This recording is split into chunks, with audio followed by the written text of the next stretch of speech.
She never imagined he would actually go that far.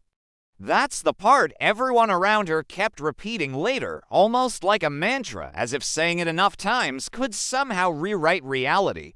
Shiori was just 21, soft-spoken, and almost painfully polite, the kind of person who would apologize even when she wasn't in the wrong. She tried to end things gracefully, wanting to avoid any drama or bruised egos. But that very gentleness became the weapon her ex-boyfriend used against her. It all started with the phone calls, dozens in a single night.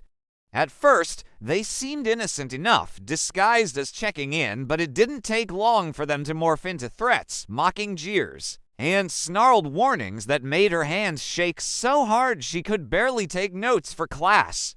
When she finally blocked him, thinking that would put an end to it, he showed up in person. He would lurk outside the train station, his eyes tracking her every move, following her down narrow streets with a smile that felt more like a sneer. That oily grin made her heart race, and she would walk faster, but it never felt fast enough.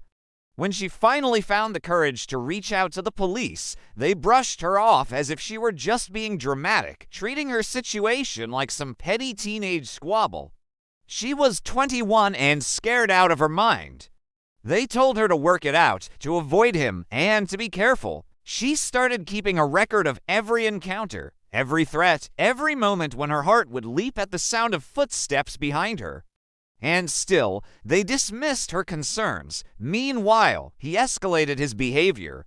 He had money, connections, and a twisted sense of entitlement that flared up whenever she dared to live her life without him. He hired actual gang-affiliated thugs to follow her, to watch her every move, to report back to him. He craved control, a suffocating grip on her life. And when he realized she was slipping away, he made it clear that she wouldn't slip through his fingers at all, not alive. On that fateful afternoon when he took her life, the sky hung low and gray, casting a pale, washed-out light that made everything feel surreal, almost dreamlike. Shiori was just trying to piece together some semblance of normalcy as she walked home from the station, clutching a small shopping bag filled with ingredients for dinner. It was a simple act, but in a life that had spiraled into a waking nightmare, it felt like a brave attempt to reclaim her routine. As she crossed the street near her apartment, a man she didn't recognize approached her, his demeanor calm and collected, like he was just another passerby. But in a flash, he plunged a knife into her chest, and she didn't even have time to gasp in shock. The bag slipped from her fingers, groceries spilling across the asphalt like her shattered dreams, and she collapsed to the ground as he darted away to a waiting getaway car. The whole attack was over in seconds, but the silence that followed felt like an eternity, a haunting reminder of the life that was so brutally snuffed out. But the horror didn't end with her death. Instead of fading into the shadows, her ex-boyfriend unleashed a smear campaign that was nothing short of monstrous, leaving scars on the entire nation. He plastered posters all over town, labeling her a gold digger, a manipulator, and a liar, basically trying to paint her as the villain in a story where she was the victim. He even ran fake ads in magazines claiming she was involved in prostitution, and hired people to spread vicious rumors about her supposed double life. The cruelty was staggering.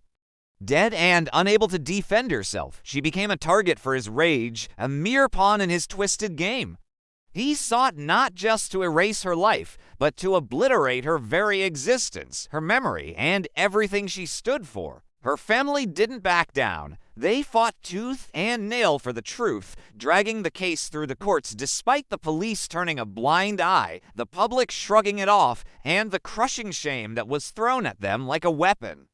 When the real story finally broke, the relentless stalking, the pleas for help that fell on deaf ears, and the police negligence that was so glaring it felt cruel, Japan was shaken to its core. This wasn't just a murder. It was a glaring failure of the system wrapped around a young woman's last months filled with terror. It was like humiliation was the punishment for simply being a victim. The country had to face the uncomfortable truth staring back at them in the mirror, and it was ugly. In the end, yeah, the killers were caught, the ex-boyfriend faced justice, and that awful smear campaign was finally brought to light, but honestly, it all felt like way too little, way too late. It's like trying to patch up a massive, gaping wound with just a tiny band-aid. The raw truth, the painful truth, is that Shiori had seen her death coming long before it actually happened. She was reaching out for help, but instead of being heard, people just told her to hush, like her fears were some kind of annoying inconvenience. Every red flag waving in her face, she kept a mental note of them all, but instead of being taken seriously, she was told to just calm down. It's gut-wrenching to think about how desperately she tried to save herself, but the system didn't lift a finger until her blood was already staining the pavement. What lingers now is so much more than just the horror of the murder. It's the deafening silence that allowed it all to unfold. Imagine the echo of footsteps behind her that no one bothered to hear, like a haunting reminder of her struggle. She spent her last months constantly looking over her shoulder, living in fear, while tragically, the world just looked the other way, turning a blind eye to her pain. It's a heartbreaking reality that shouldn't be ignored. Shiori's story is a wake-up call, a reminder that we need to listen, to take threats seriously, and to stand up for those who feel they have no voice. We can't let fear silence us or allow indifference to become the norm.